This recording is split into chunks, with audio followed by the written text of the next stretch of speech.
অন্য কোনো গতি নেই। আমার জীবনে তাই আছে। যদি ভাবেন যে আমি কোথায় এগিয়ে যাচ্ছি, আমি এগিয়ে থাকি এটাতে। আমি বিশ্বাস করি আমার ওই যে অশ্লেষা, মঘা, রাহু, শনি, কেতু সব কটাকে বের করে দিয়েছি জীবন থেকে। আমার একটাই বিশ্বাস, কিং করবে গ্রহে সর্বা যাচ্ছে কেন্দ্রে বৃহস্পতি।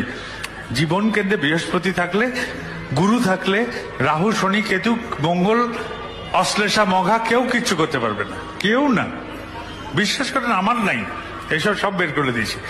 আর আমি বাবা বৈদ্যনাথের নগরে থাকি, আজ অব্দি বৈদ্যনাথ দর্শন হয়নি। আমার জল পিপাসা পেয়েছে, আমার হাতে এক বোতল জল আছে, আমি এই বোতল থেকে জল খাবো না দূরে চাপা কলে গিয়ে জল খাবো? বলুন তো দেখি। আমি তো জল খুলে এখান থেকেই খেয়ে নেবো, কারণ এটাই তো আমার হাতের কাছে।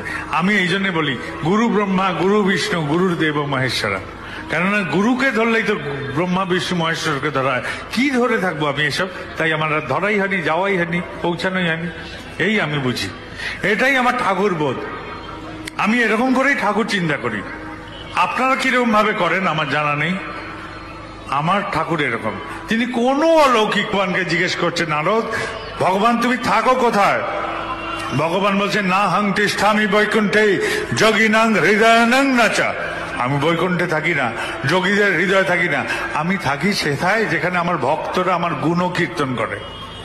এই কথা শুনে নারদ বলছেন যে তুমি তাহলে যোগীদের হৃদয় থাকো না, ভক্তদের হৃদয় থাকো না, বৈকুণ্ঠে থাকো না, কেবল ভক্তরা তোমার গুণ কীর্তন করলে তুমি প্রকাশিত হও? ভগবান বলছে হ্যাঁ।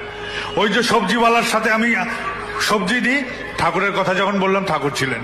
অটোওয়ালা, টাঙাওয়ালা, কর্মক্ষেত্রে, পাওনাদারের কাছে যেখানে গেছি আমি বীরের মতো তার কথা পরিবেশন করেছি সমাজে।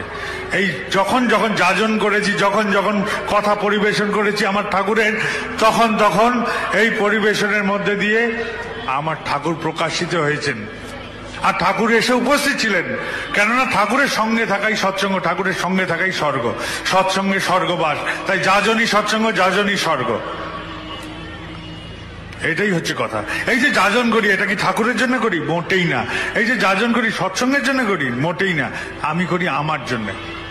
কারণ আমি যখন আমার বাবা, মা, ভাই, বোন, জগাই বাঁধাই কারোর জন্য প্রার্থনা করি, সেই প্রার্থনাকে বলা হয় সকাম প্রার্থনা। এই প্রার্থনা গৃহীত হয় না, এই প্রার্থনা ভগবান নেন না, কখনো নেবেন না, কোনো উপায় না। সেই জন্যে 100টার মধ্যে 3-4টে পূরণ হয় মাত্র, তাও দল ছুট হয়ে। কিন্তু আমি যখন ওই দাদার জন্য করি, ওই মায়ের জন্য করি, ওই বোনের জন্য করি, ওই ভাইয়ের জন্য করি, এদের কারোর সাথে আমার স্বার্থ সম্বন্ধ নেই, তখন এই প্রার্থনা ভগবান গ্রহণ করেন। এই প্রার্থনাকে বলে নিষ্কাম প্রার্থনা।